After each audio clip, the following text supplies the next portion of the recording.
Welcome. If you have any questions, that's the purpose of this campfire rant, is to ask questions and get some insider knowledge or news.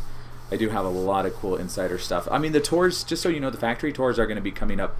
Start the very first, I guess it's going to be like a preview to the tour, is going to be not this coming Sunday, but the following Sunday.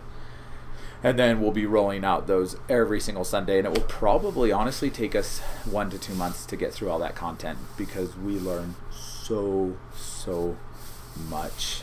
What's up, Clark? Hi, Shane, and hi, everyone, he says. Anyway, feel free to ask any questions about anything you want to know. I'm not like the most technical person. I think last week during my campfire rant, I said there was going to be a special guest. That special guest had to go to a wedding because our service rider, David, is getting married this weekend, and I didn't realize that. So, and then I was able to make it here. So no special guest. Sorry about that. Anyway, come on, everybody. Let's get some questions going. Anybody got a question about anything? Doesn't have to be RV related. It can be life. It can be philosophical. No, just kidding.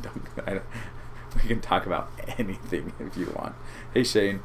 How was the factory? Okay. So I'll tell you a little bit about what happened and how it went down. So we went to the Paws factory.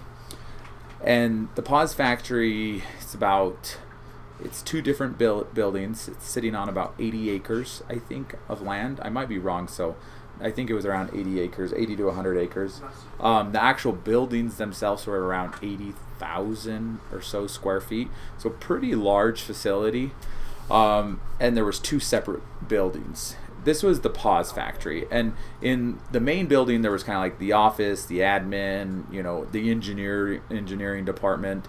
They also had the prototype area. That was really cool. So we went through and saw a bunch of prototypes that are in the works, and then we went to the other main building where the factory, which is the line where everything is getting built and going down the line and getting put together for the Paws.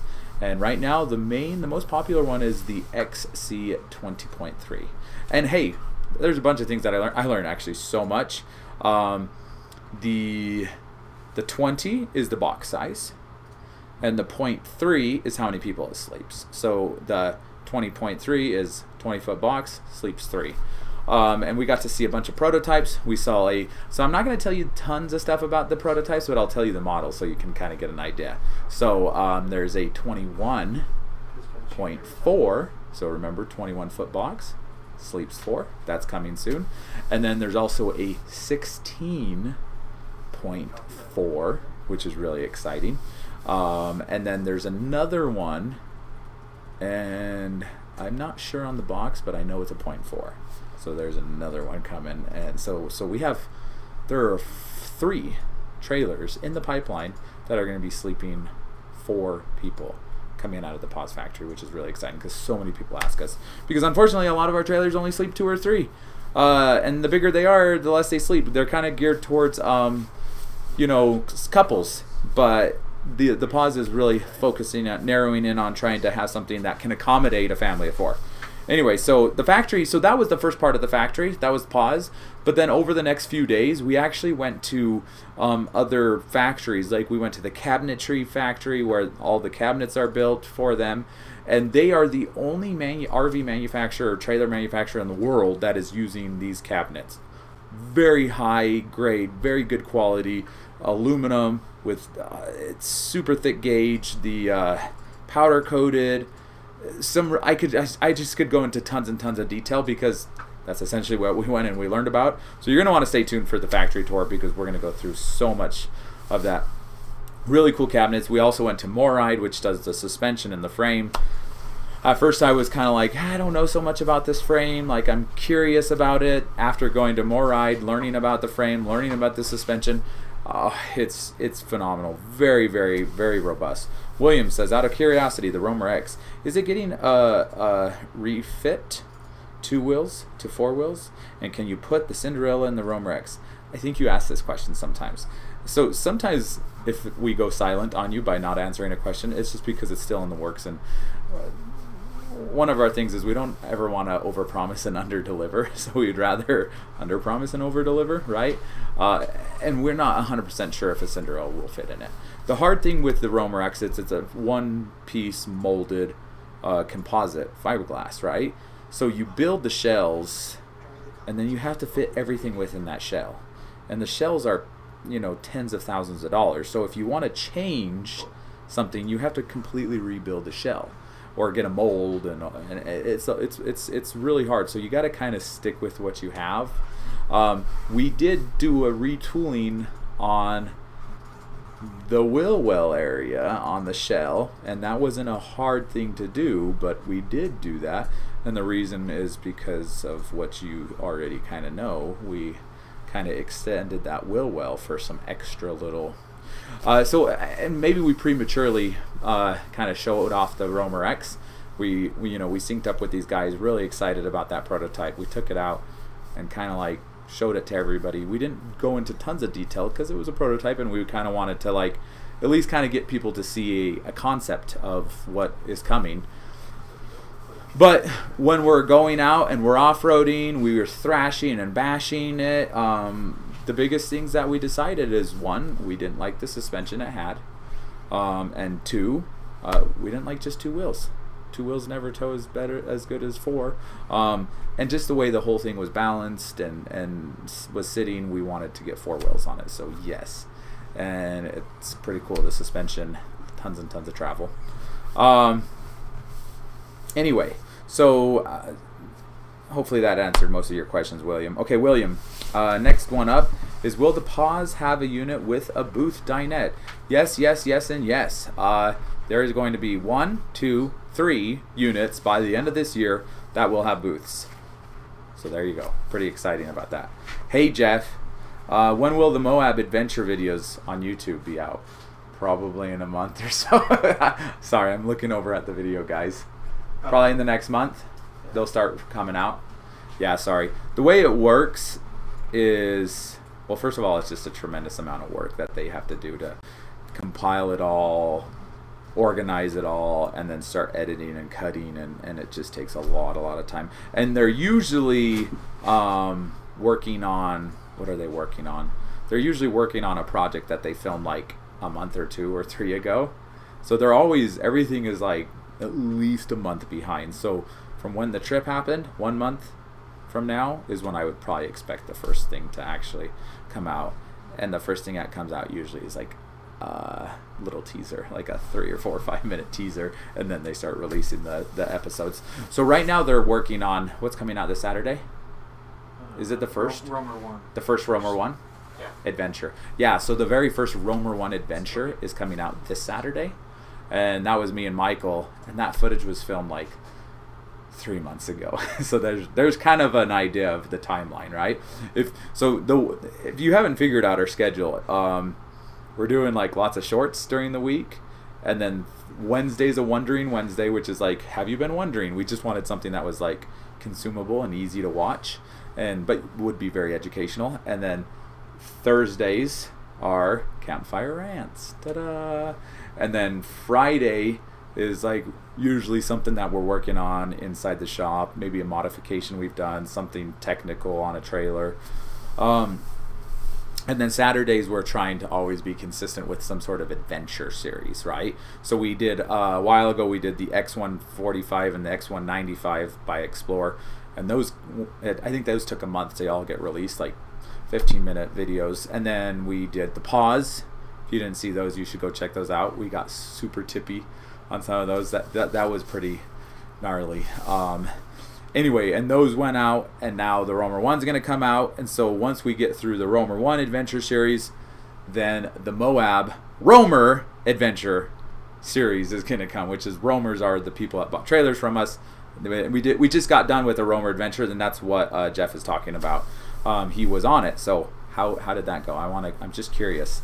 If you could give us a quick little tease on how that went. They went down there. I know they did a lot of fun stuff. So, okay. Here's one. Do you do in-house financing? What is in-house financing? people ask that question sometimes, and I'm not for sure how they translate what in-house financing was. So are we a bank? Do we actually have capital to write a note or a loan for you? No, we are not a bank. Do we do direct, indirect lending, which also could be technically considered in-house financing? Yes, we do.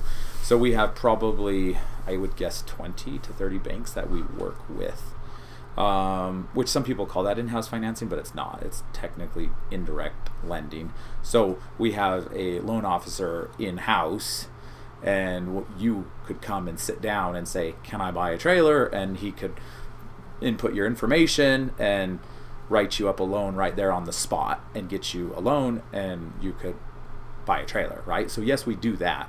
So just like if you were to go into any automotive dealership, you can walk in, get a loan, leave with a car. Takes a little bit longer than a trailer. They're a little bit more strict on their loan terms, but yes, we do that. But that's called indirect. Some people call that in-house, but same thing ish, not really, but yes.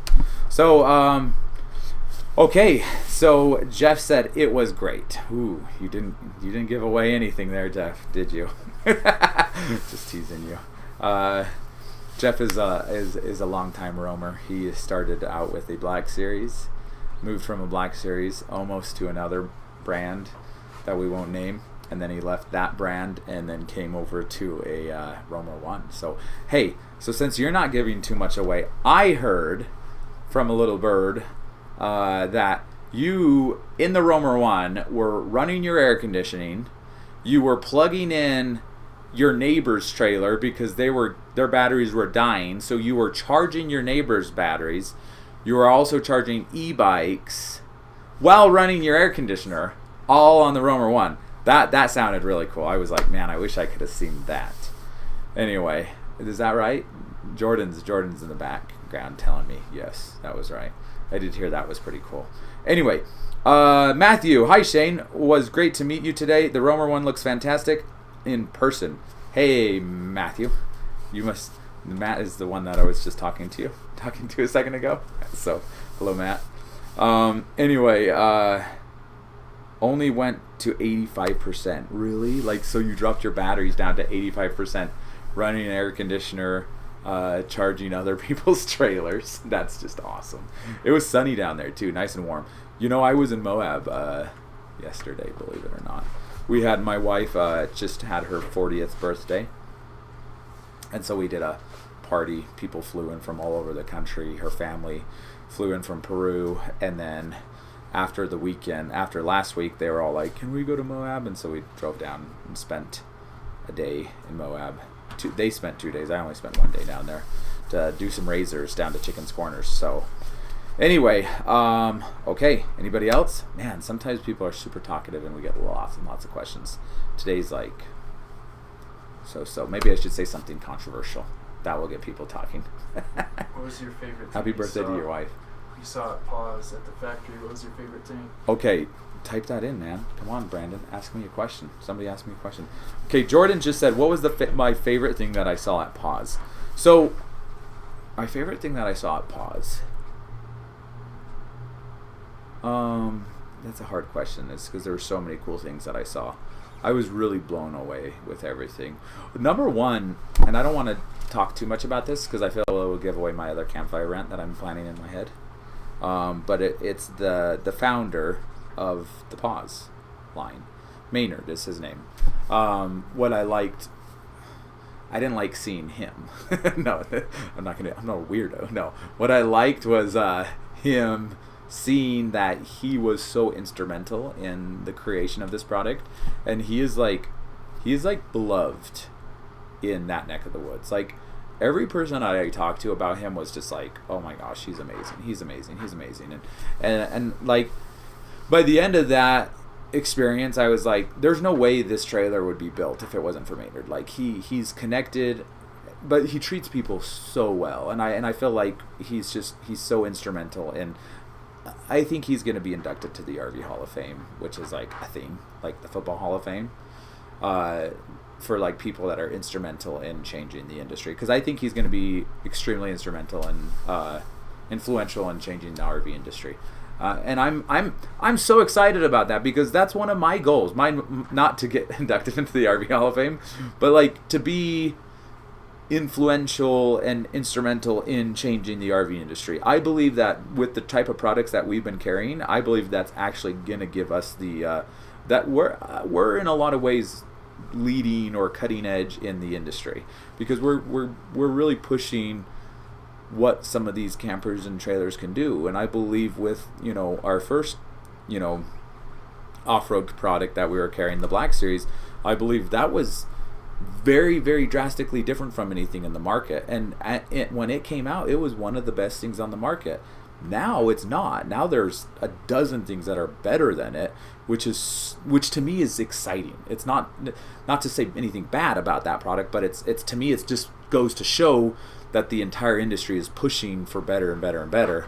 And honestly, when saying that Black Series was the best thing on the market, quite frankly, is not saying that much, because, you know, 5 or 6 years ago when it actually entered into the market, everything in the market was terrible. Like, the RV industry was so terrible, it wasn't that hard to be better than everything, right? And you know, and I feel like that's kind of, it created a better or a higher standard. And now you've seen all of these other people jumping into the industry with the, you know, with Embers and Pauses and Explorers, and it's been really exciting, because we've kind of seen this come from nothing.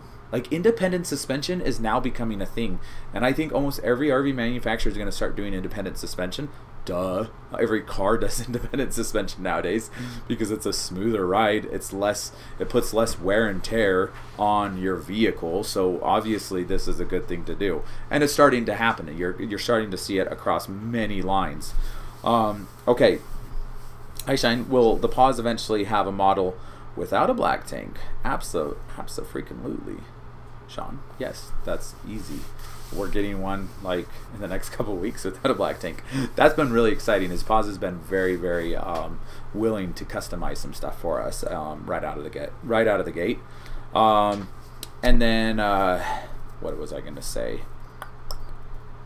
Yeah, I think what's been so cool about Maynard is he's just been super innovative.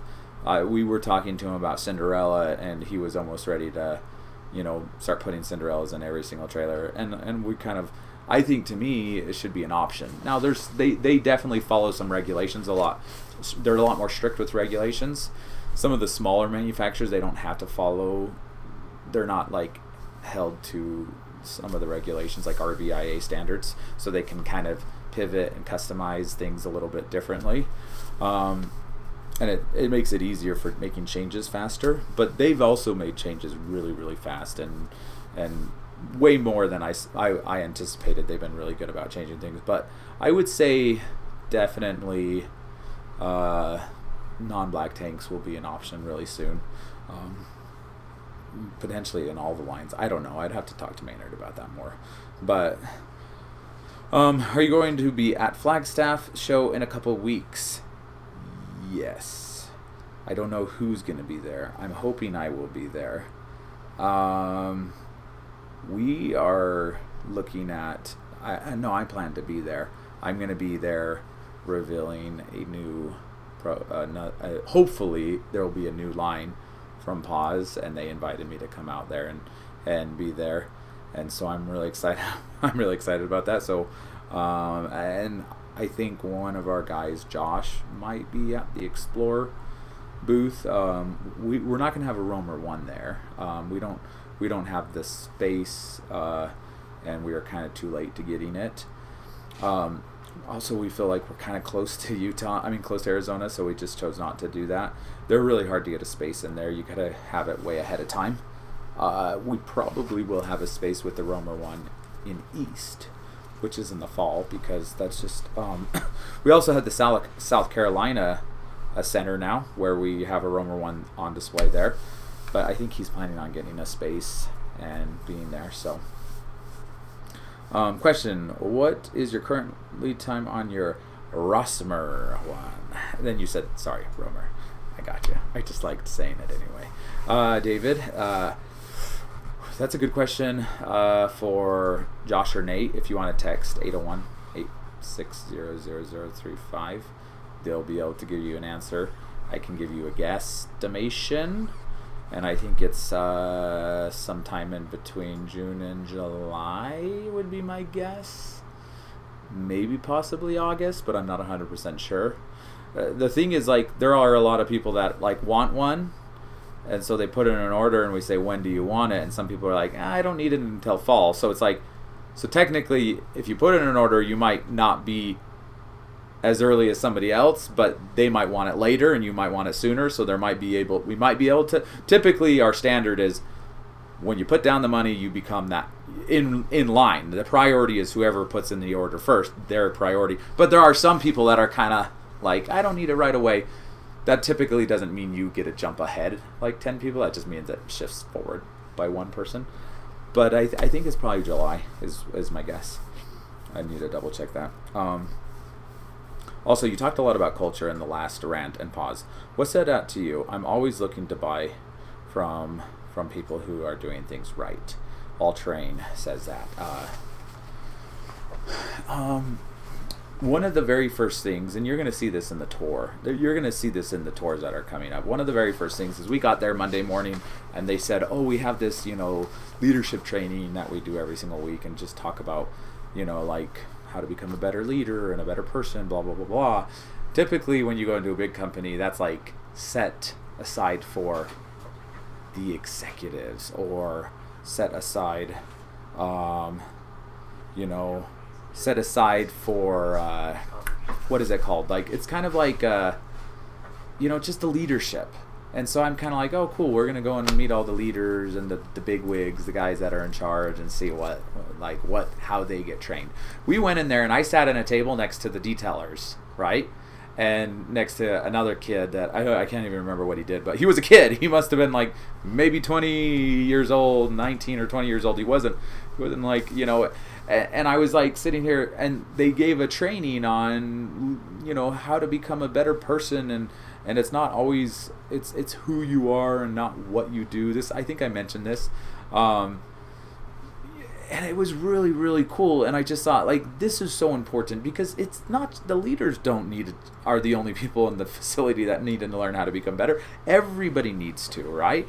And to me, I think that's key. I think that is a powerful, powerful thing. And I loved that, seeing that.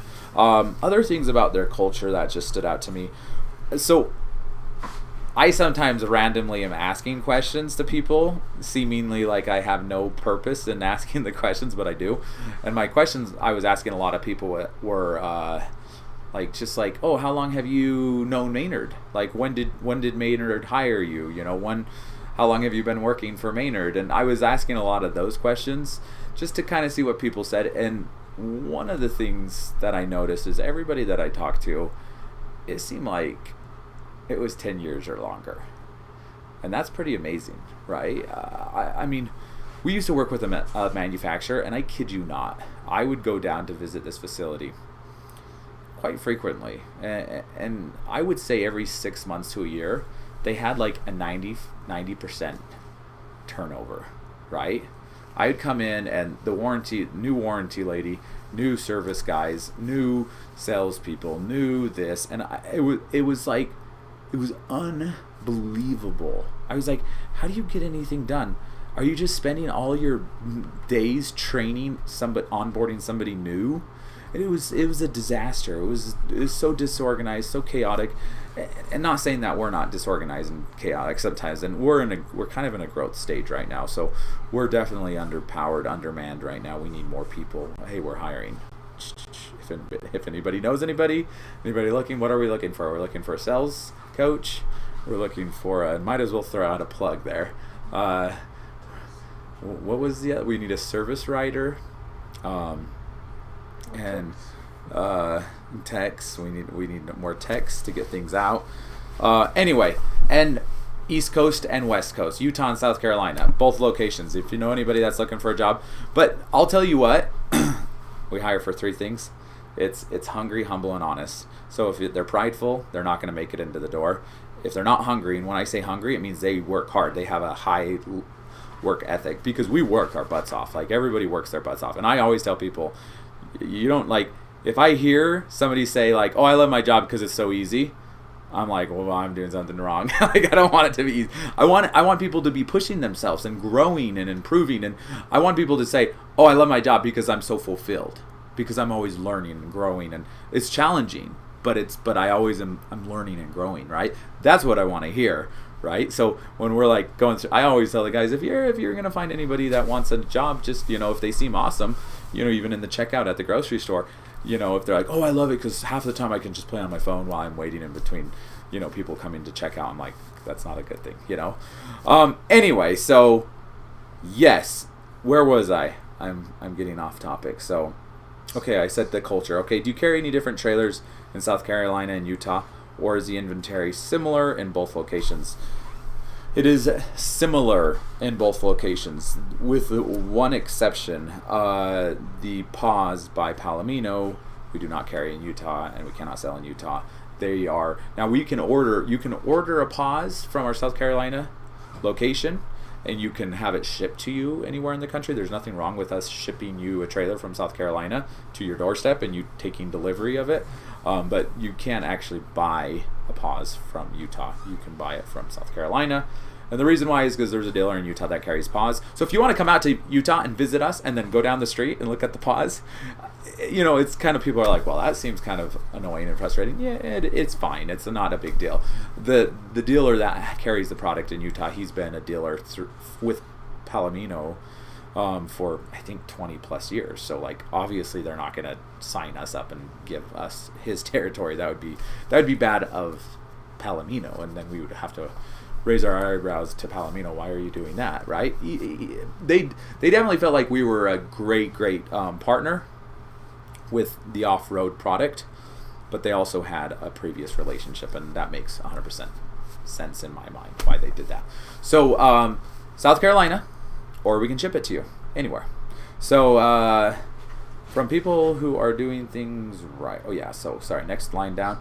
Will the Roamer 1 have a different floor plan in the future that will work with families, like bunk beds? Hey Brian, my fellow Roamer friend.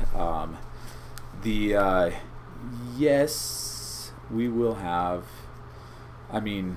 Yes, the answer is yes to that. Without going into too much detail, yes. Lots of things in the works always.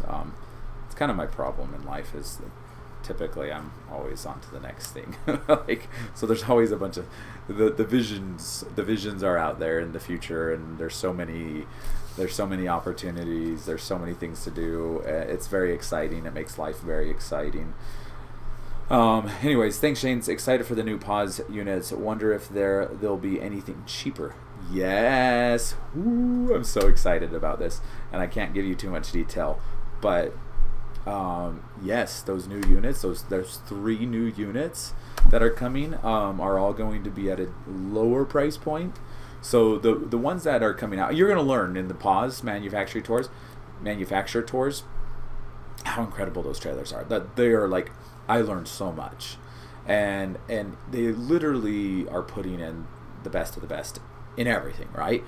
Almost overkill, in my opinion. It's like overkill, and that's the reason why the price is so high. So it's demanding a high price. Like the cabinetry, all aluminum, and the way they're constructing those cabinets, they're doing some things that nobody's ever done to aluminum cabinets, which is, it's crazy. And that's Maynard. That's all Maynard. He is an unbelievable, great visionary, and he's always been saying, good enough is not good enough, right? And that's kind of like a phrase he was saying, because like a lot of people will be like, okay, this is good enough, let's send it out. And he says good enough is not good enough, right?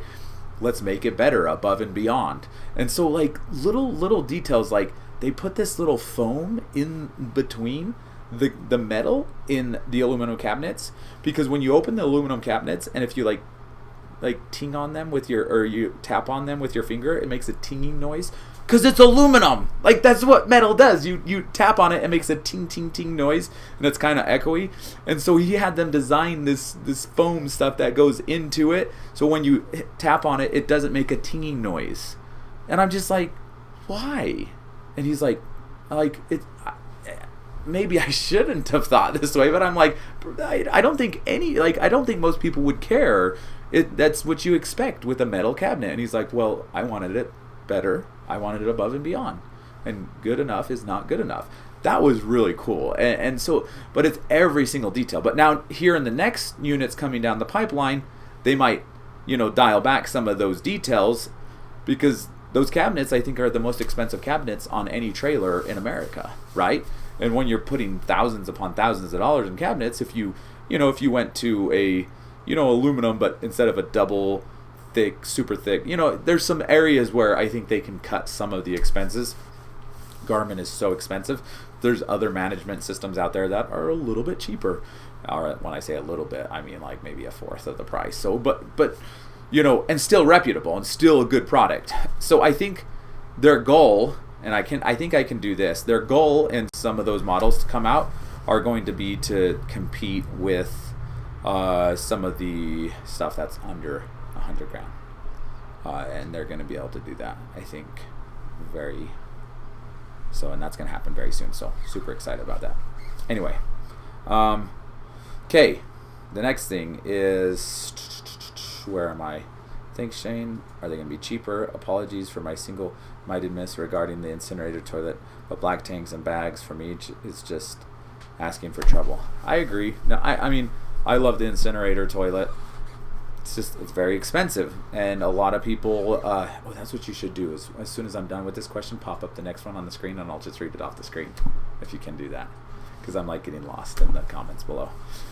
Sorry, I'm talking to the guys that run everything and make it awesome. People always are like, oh, I love your videos. I'm like, trust me, it's not me. Like, if you see just me on the video, it's not that good. It's the guys behind the camera that make it look beautiful, and they edit everything, all the ums and the ums and the ums. Nowadays, AI is going to edit all the ums, right? Oh my goodness. We're doing some cool stuff with AI here, and it's mind-blowing. I could give an hour-long rant on that right now and the future of AI, but I won't bore you with that. Anyway, so yeah, I agree with the black tank stuff. I don't love a black tank either. It's simple, it works, it's always worked. There's a lot of places to dump it. So I get, like, some people, it's so funny, it's because some people say, ooh, can you revert your trailer back to a black tank? It's because it has a cassette or a wrap or an incinerator. They're like, I don't want any of that. I want a black tank.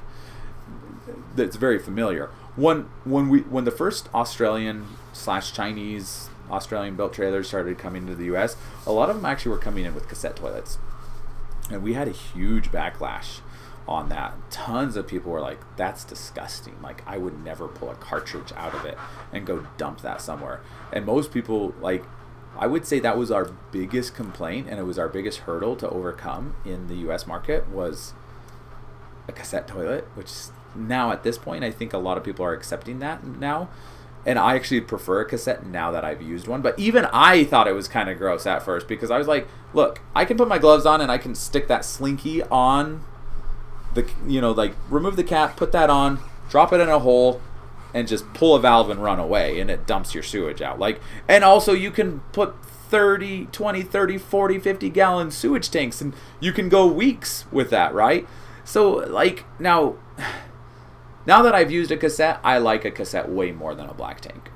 But also, I get it, because I was so used to using the black tank, and it's really not that disgusting.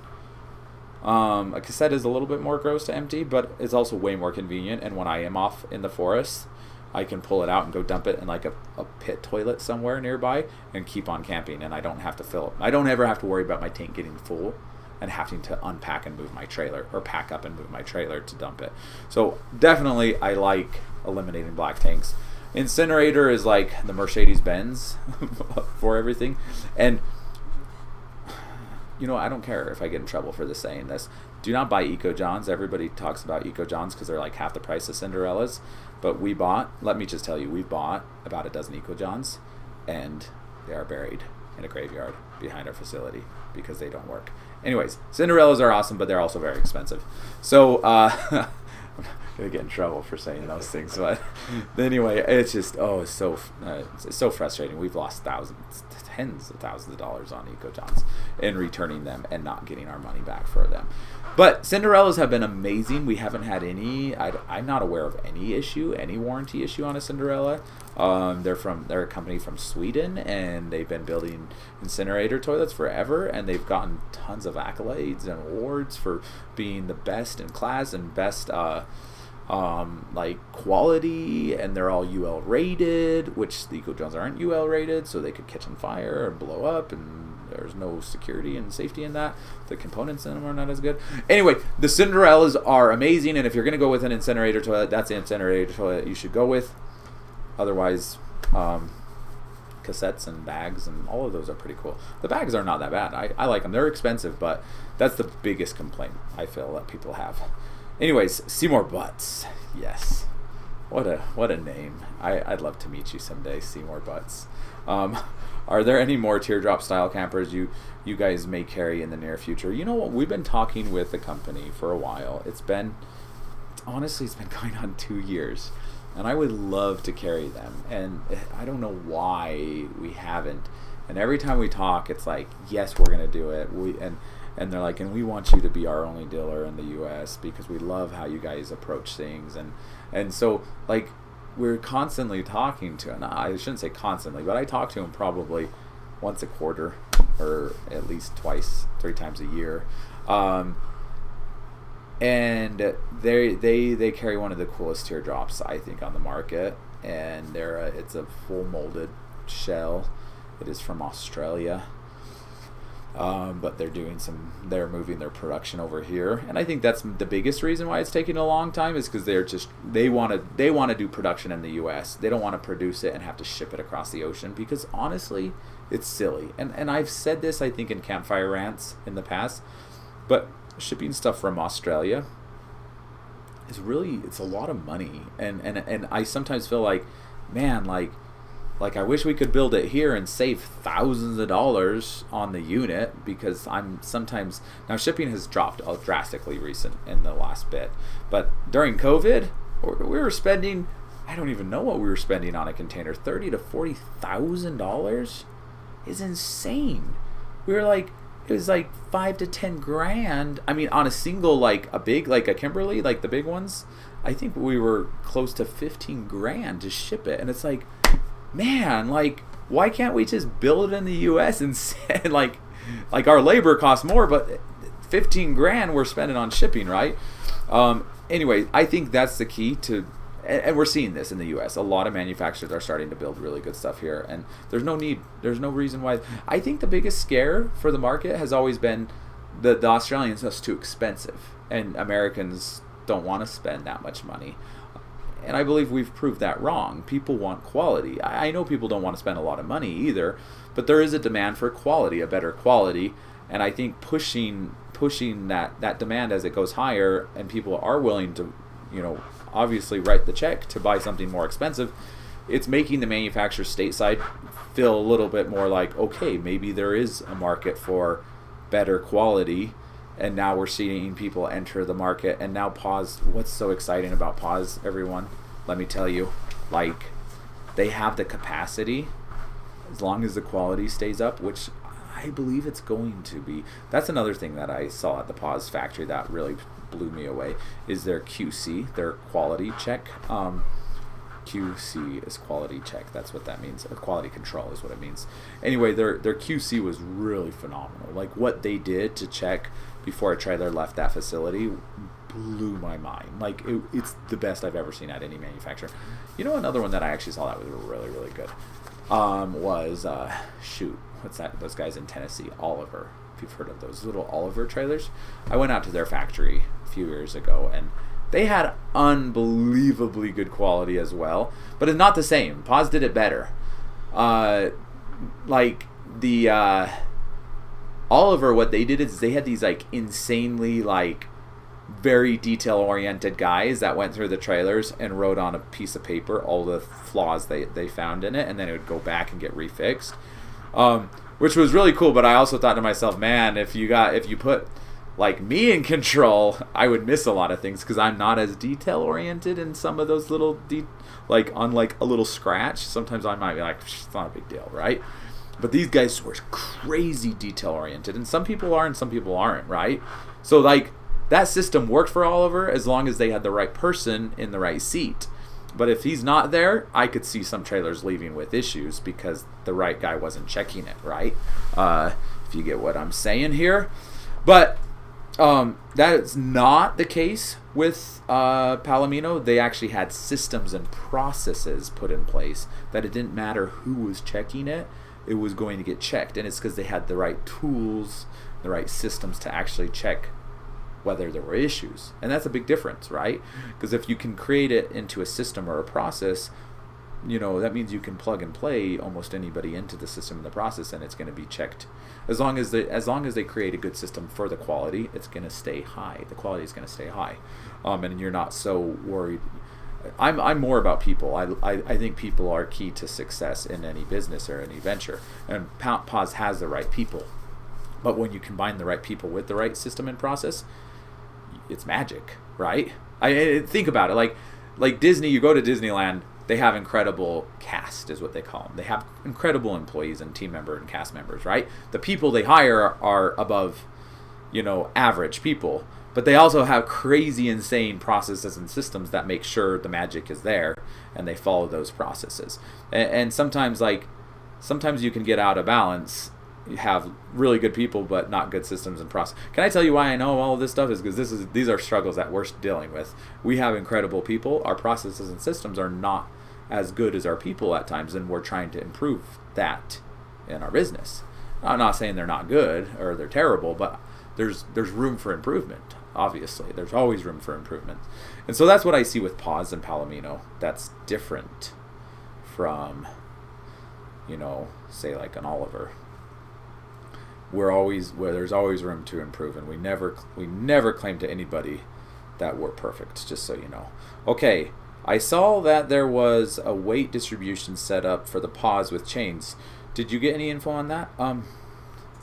Like what kind of info do you want to know? Yes, there is a distribution setup for Paws, and they designed it specifically for that setup.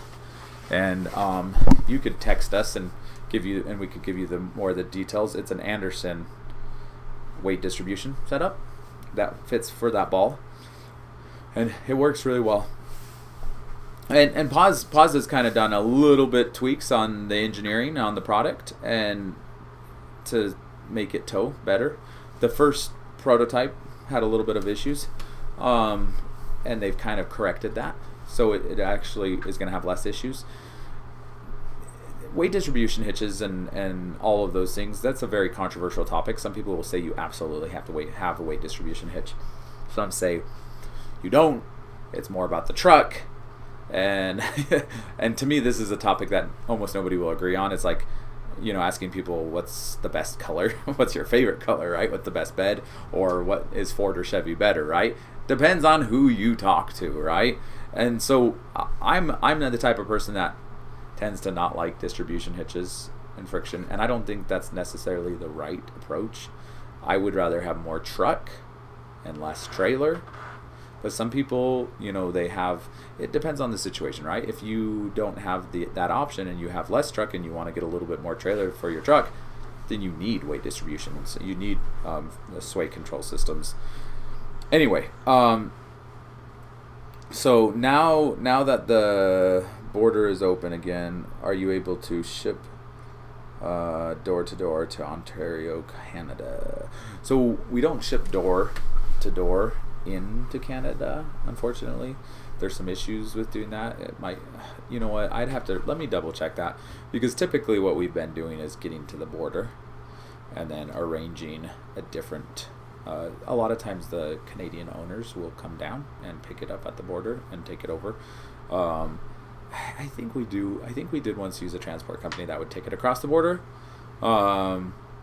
I'd have to double check on that, honestly, but I would like to say yes. And we try to see the whole process through, and we shipped a trailer to Australia a while back, which was hilarious. An American trailer, nothing like what you're expecting. they wanted like, no, I can't even remember what it was. It was like something like a Palomino or something. They wanted it there, and we shipped it over to them, and we kind of helped them through the whole process getting it to the thing. They had to. Typically, we want you to kind of help the border crossing because it's a lot easier if the owners do it. There are some agencies out there that will help as well. Just wait until AI kills us. LOL. Just kidding. Hey. I'm not gonna argue that. No, I'm just kidding. So I go to this program every quarter, and it's kind of like a mastermind or whatever you want to call it, and we spend an entire day on AI and how to leverage it and use it as a tool for your business, which is like, and prior to that, I've been a little resistant towards it, right? All the video guys in our marketing department have been using AI, and it's been they've been very happy with it and raving about it. And some of our guys, we've been kind of like doing little things here and there. Anyways, I went down to that program. I came back. I saw like a dozen guys using it in their businesses, and it's completely transformed everything they've done since they started using it, which I was like, holy moly. Anyway, there's something called an abundance mindset and what's the other one? I don't even know what the opposite of abundance. A scarcity. See, I don't live there, so I don't even know what it's called. I don't even want to focus on it. There's the abundance mindset and then the scarcity mindset, right? Not to get philosophical. I know this is about RVs, but the abundance mindset just makes you think there's more than enough and there's always opportunity to grow and improve. Whatever, scarcity mindset is like, if you take from me, then I'll have less. Whatever. I don't want to get too much into the detail. Anyway, I left that place thinking, oh, somebody with a scarcity mindset believes that AI is going to grow and up and become a robot and kill us, right? That's this is what I wrote down. That's not pointing out what you said, kind of as a joke. And so I wrote, that's a scarcity mindset. That's a small way of thinking. I said an abundance mindset is going to make me believe that, okay, this is a tool. This is a potential tool that I can use to better mankind, right?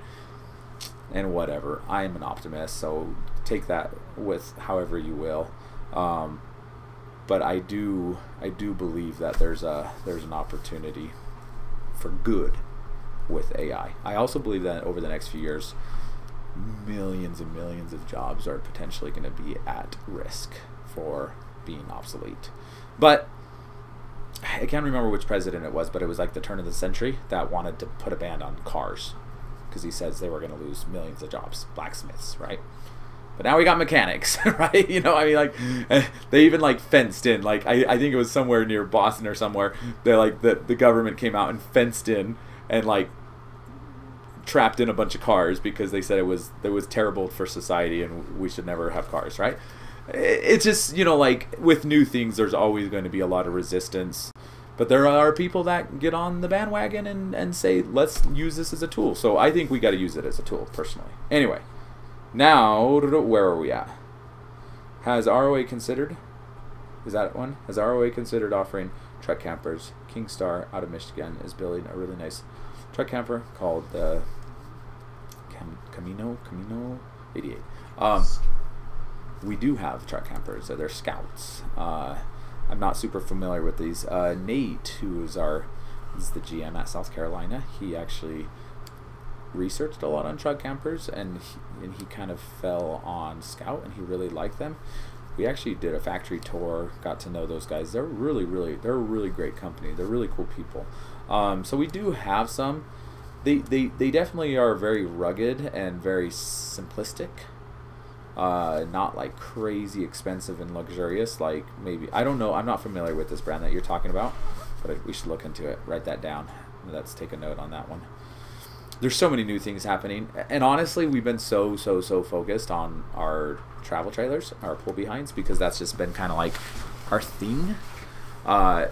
We always talk about, would we ever do motorhomes, right? Like off-road RVs, off-road motorhomes. Would we ever do? There's always like, there's so much opportunity out there, and I don't think we have a monopoly on all the best things in the world. We certainly carry some of the best stuff out in the market that you can get, especially in the trailer world, right? Are there other trailers out there that I would love to carry? Yeah, for sure. Some of them are not in the U.S. They're still in Australia. Most of the trailers in the U.S. I don't care about carrying, honestly. Which ones would I want to carry that are made in the U.S. if I could carry every single trailer in the U.S.? Like, I'm not opposed to Ember. I don't think Embers are the best trailer, but I also do get a lot of people always saying, man, all your trailers are too expensive. Why don't you get something? Because I want to be part of the roamer community and come on the adventures and the rallies, but your trailers are too expensive. Which I'm like, that is true, but we do also carry Taxa, and they have $20,000 trailers, right? So we do have cheaper trailers, but they're not like, is not a big cheap trailer, if that's what, inexpensive. I don't like saying cheap, but you know what I mean? It's not a big inexpensive trailer, right? So like if you want a 20 to 26 foot box, yes, we don't have that in a 30 or 40, $50,000 trailer camper. So like but honestly, I'm not a huge fan of Embers. Not to say anything bad about them. I kind of feel like they're doing some stuff good, but a lot of the stuff they're doing is really not that good. It's kind of like, feels like a cheap RV. Anyway, so I would like to carry more stuff for sure. But I don't know. At the same time, I get a little worried because I don't want to dilute the experience, because I always want us to be the authority and know more than anybody else in the marketplace on the stuff we do carry. And if we carry too many things, then it kind of dilutes our ability to help people, you know. And like, I'll tell you one of the things that is absolutely drives me crazy more than anything else, and it's insane, is when you walk into a store and you know more about the product than the person selling the product. And I don't ever want to be in that situation. Unless you're brand new, that's understandable. But if you're not brand new, like we just interviewed a new sales coach, right? And he just straight up said, I don't know anything about RVs. And I was like, okay. But he's selling, and he's like, but when I started selling in this industry, I didn't know anything about that. And I can learn. See, that to me is hungry and humble, right? So if he's a hungry, humble, honest guy, we might hire him. And he might not know anything about RVs. But at one point, I mean, I grew up RVing, so I've always been familiar, like, camping in an RV. But as a kid, just because you camp in it doesn't mean you know anything about it. And so there was a point where I didn't know anything about RVs, but I've learned, right? So as long as you're willing to learn, we're always willing to bring you on. But yeah, I get a little worried about carrying too much product and diluting the experience, because I want people to have a phenomenal experience. Okay, Jeff. Michael and I were able to pump the gray tank into a pit toilet and dump the bags into the trash at a nearby campground. We were able to leave Moab with empty tanks. Yeah. Thank you, Jeff. He's got a Roamer 1. So then Jeff says, the Roamer 1 is great. Is great. Never going back to a black tank and slinky sewer hose. Thanks. I agree too. I don't love the slinky hoses, but at the same time I don't not mind them. And by the way, check this out. Kent Coleman says, any luck in talking with Paws into making the dinette for the 20.3 model? Hey, Kent. He actually is one person that doesn't mind a blank tank, by the way. Because he's buying a Paws from us, a 0.3. And he because I was like, do you want us to put in an incinerator? And he's like, no, leave the black tank. So I'm still working on him to show me a model of it. I actually asked him like 2 days ago, and he said I don't have it yet. So I'll push on that again, Kent, and find out what's going on with that. They're like, yeah, I feel like he should already have that over to me, but whatever. It will be soon. Anyway, Jeff says, as your volume increases with different trailers, do you think you will outgrow your existing facility, considering the mods and potential warranty work? Yes, I already want to move. I feel like we're already outgrowing this facility. At least our bays. Like, we have enough land around us we're sitting on. So our South Carolina place has over 10 acres. And we need 10 acres. I would like to have 10 acres too. His building is almost 2 to 3 times the size of our building in Utah. And we sell way more here. So we're squished. We're crunched in here. So this is not the end all place. Someday we're going to have a much larger facility with more bays, more technicians, more support, and also I would like to have like an actual resort campground facility where you can come in and go swimming and play and an obstacle course. We're building that out of Romerland down by Zion, but I would like to have that. It would be cool if we could have something like that at our actual facilities in Utah and South Carolina. Right now, it's a lot. It's a shop, but we definitely have a lot of plans to grow and make it just a better experience overall. We want people to come in and just be like, whoa, this is so cool. Maybe hook up a truck and a trailer and go over an obstacle course. Maybe not yours, but like we have a demo one that you can like kind of see it articulate and the undulation of the tires going side to side. It would be really cool, and have somebody like help people do backing classes. Like we have lots of plans and lots of ideas for the future, but it's just sometimes it just takes time. It's like we're always talking, and I'm always telling the guys, do you know that Walt Disney built Disneyland 40 years after being in business? 40 years. He started out as an advertisement agency. He was writing cartoon characters and papers, and then it slowly evolved. And in 40 years, Disneyland was built, right? And then it's gone beyond that, right? So I always say, we've only been in business for 15 years. So like, give us another 20 or 30 years, and we might have Disneyland for the roamers. That we call it Romerland. So we'll see. It takes time. Okay, are you guys going to be doing a full complete walk around for the Roamer X? Yes, we will. You must have just tuned in because earlier we were talking about that, and we're making a lot of changes to that.